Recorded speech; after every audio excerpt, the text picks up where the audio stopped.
Hello everyone, this is Fantasy-esque and welcome back to Season 2 of Royal Clan in ClanGen, the Warrior Cats clan generator game. When we left off in the previous episode, I just saw Icicle Spec and his sprite has changed because he's a senior now. Anyways, when we left off in the last episode, we had a rat attack at the beginning of a leaf bear because our prey pile got way too big. It summoned in some rats from the forest, probably also hiding from the snow and wanting to, get some heat. They came into the grotto and they fought with guess who? Ghost Fella, who has been through a dog bite or a broken bone that he recovered from, a sprained paw from being too excitable in his training, and now onto the rat bite. Honestly, this cat is not getting a break at all. It's just one miserable thing after another. But let's go ahead and see what everyone's up to today. It is the second turn of Leaf Bear. We are now at moon 118, and oh my goodness, Icicle Spec! Guys, he's a senior at 120 moons old. Oh my goodness. He's a masterful storyteller. And I feel like this has changed from when he was younger. I don't know. I would have to go back to, one of the earlier episodes and check, but it makes sense that it would have changed over the course of his life, obviously as he's gained more experience and mastery over his, craft and skills. But oh my goodness, his pelt, the herbs on his pelt, it actually looks so cute on this sprite as a senior. I actually like it a lot more than, in his youngest sprite, but this is so cute. It's like a cat with seasoning. Oh my goodness. Okay, well, the excitement aside, guys, let's go ahead and see what's going on in the leader's den. Oh wait, no, hold on.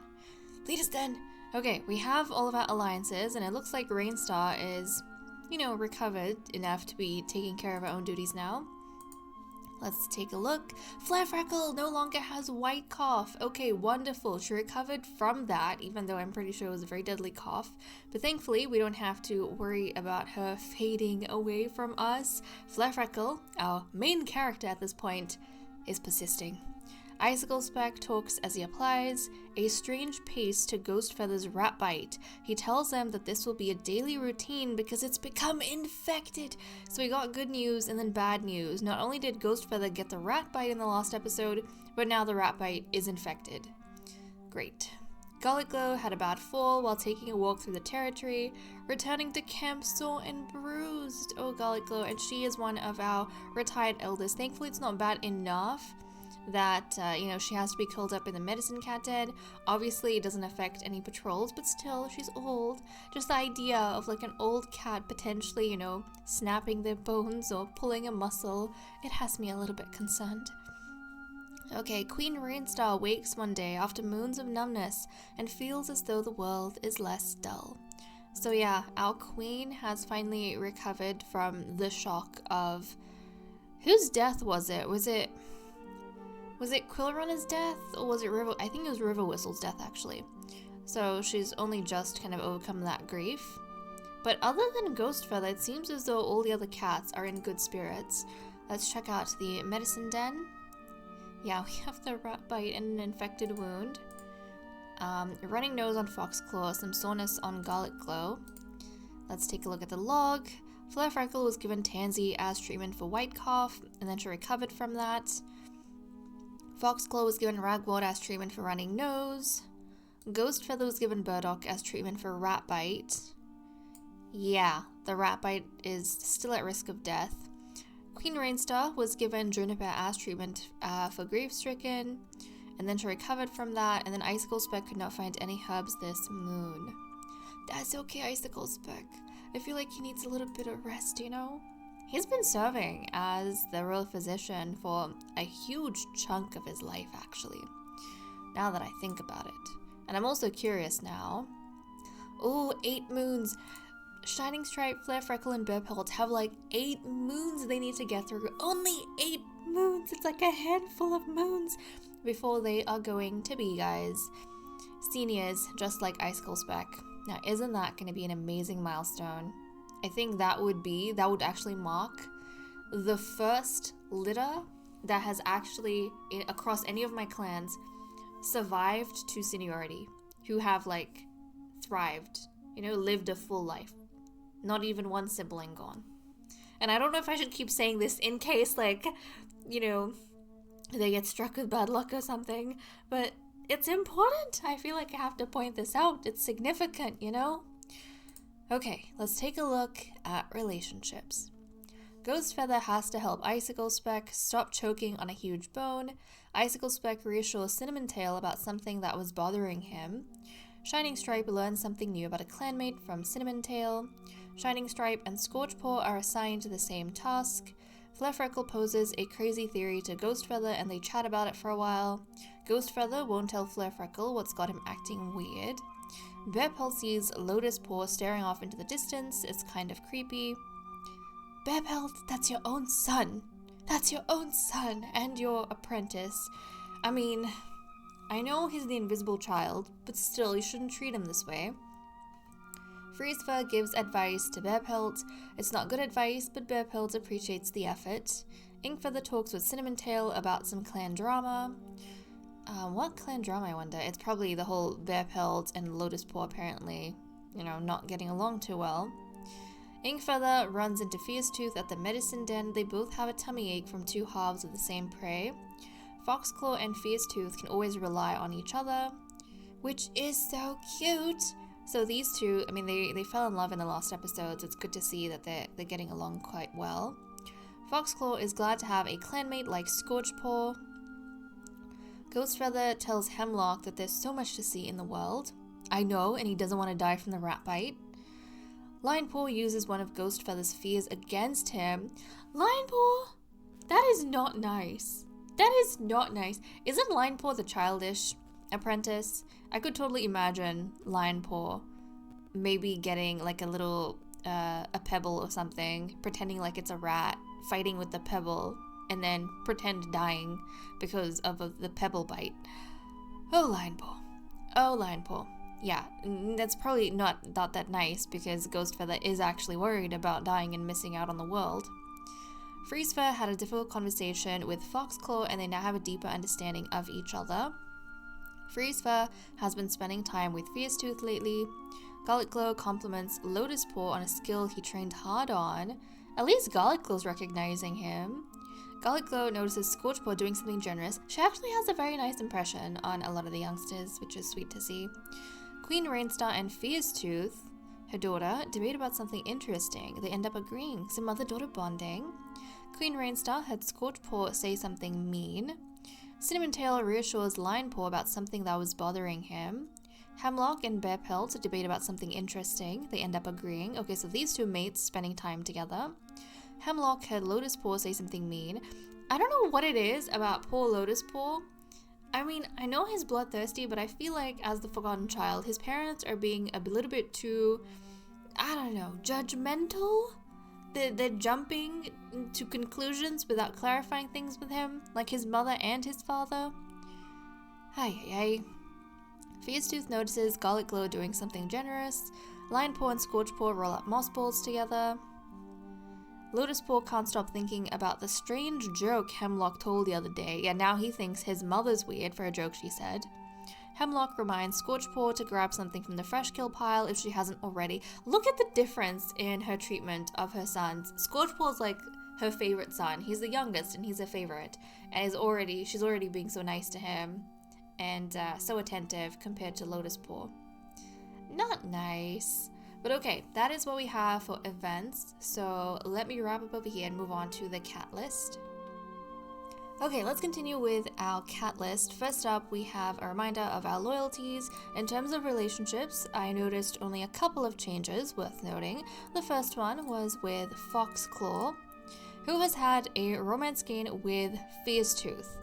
And I feel like between Foxclaw and Fiercetooth, I have been maybe overlooking certain changes with them because I just assume it's from the matchmaking sessions, but it isn't, especially when they've interacted, and I do remember them interacting. In fact, let's go ahead. Yeah, Foxclaw and Fiercetooth can always rely on each other, so it's really nice to see that given these two having recently, I think it was the last episode, yes, fallen in love, it's kind of good that they are getting more and more comfortable with one another, especially as, you know, the cold season goes on. So they've gotten to like the reliance stage, and it's very, I think, a good trajectory from the very beginning where Fierce Tooth was following Foxclaw's lead. So I do like that for the two of them. The next cat that I actually noticed a change with was Fierce Tooth herself.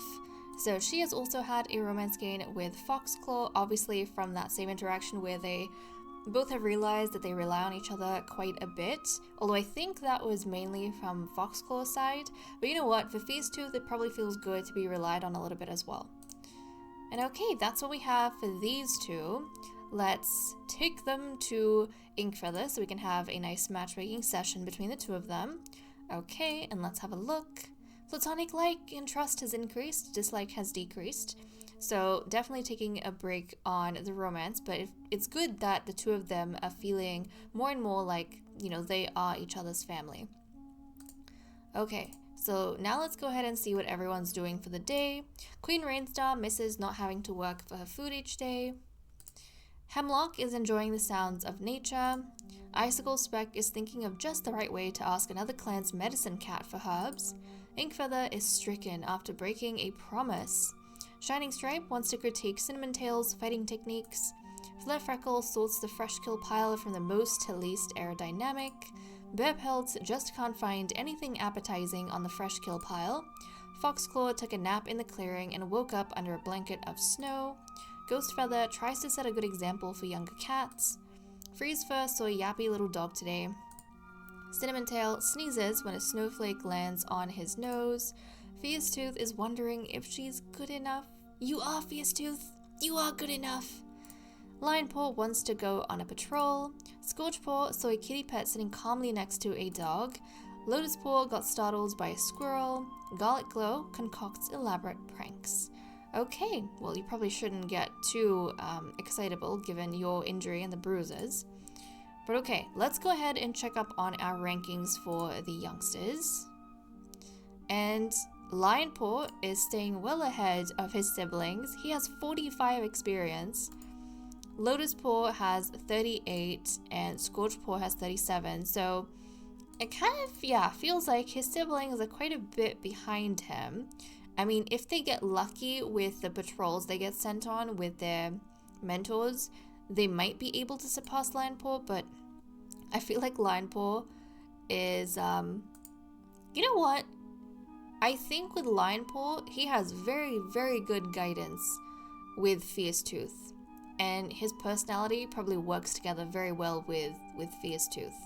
Whereas Scorchpaw, even though he is, I think, the most talented, because he doesn't put too much thought into his actions, I imagine it's probably one of the reasons why he's falling behind his, his siblings. Even though he started off like on a good foot or on a good paw. But okay, that's what we have for the cat list. Let's wrap up over here and move on to patrols. Let's continue with our patrols. We currently have 130.6 prey and we need 40, so we don't have to worry about food at all. If anything, I think we have to worry about, the rat problem, but that's okay. I would rather a rat problem than face starvation, to be honest. Okay, let's send out Icicle Spec, our very old royal physician, to see what he gets up to out in the snow. Icicle Spec heads out, deciding that Royal Clan needs more blackberry leaves in their stores. Proceed. Icicle Spec carefully edges out onto a slippery, frozen rock, trying to get closer to a branch of blackberry leaves that is still green. He overcompensates his balance, falling into a deep snowbank that he emerges from with a deep shiver racking his body. Icicle Spec got frostbite! Okay, I don't know how dangerous frostbite versus shivering is. I think cats have died from shivering. I'm not sure if they've died from frostbite. Regardless, it's kind of stressful that he just became a senior and on his first patrol out. I mean, I get it. Like, it was Leaf Bear, so it kind of makes sense. It kind of took him a lot harder than it would have if he was a little bit younger, I imagine. Icicle Spec! Okay, and now we're gonna have a patrol. 2 patrols of 6 actually, so none of the apprentices are gonna get, or the youngsters, like the younger brothers, aren't gonna get an advantage over line poor, I think. Yeah, it's okay. Let's see what our first group consists of. So Shining Stripe is gonna stick very close to his apprentice Scorchpaw and give him some guidance, and it seems as though, yeah, the other mentors kind of feel the same. Fierce Tooth is going to stick with Line Paw, give him some guidance. Bear Pelt is going to supervise Lotus Paw because, you know, I think he is starting to feel more and more like Lotus Paw maybe needs a bit more strict supervision than freedom, given his very concerning nature. Yeah, I think that's how Bear Pelt feels, because even earlier on in events, he kind of thought Lotus Paw was being a bit strange, and he's worried. He's worried. I would say judgmental, maybe. He's also shameless, not only about understanding odd behaviors, but I feel like being judgmental about slightly different behaviors. But okay, the first group of 6, we also have Freeze Fur, Hemlock, Flare Freckle, and Cinnamon Tail, so let's send them out. While on patrol, Scorchpaw notices some suspicious paw prints in the mud beneath the canopy. Proceed. Boldly, Flare Freckle follows the paw prints to a trespassing rogue and confronts them. Fur puffed up and scowling, the patrol demands the rogue leave Royal Clan territory. Intimidated by their confidence and the number of cats, the rogue gives in and leaves without a fight. Okay, and then we have our next patrol of 6 with Bear Pelt, Lotus Paw, Fierce Tooth, Line Paw, Queen Rainstar, and Foxclaw. So let's see what they get up to. The patrol is checking along the borderlines when they hear a startling sound, a hiss of pain. They quickly follow the sound to the source. It's a loner, one who appears to be injured. Proceed. The loner hisses defensively as the patrol comes closer. Foxclaw speaks soothingly to the loner, assuring her that they mean no harm and simply want to help. The loner seems distrustful, but allows Queen Rainstar to help her back to camp.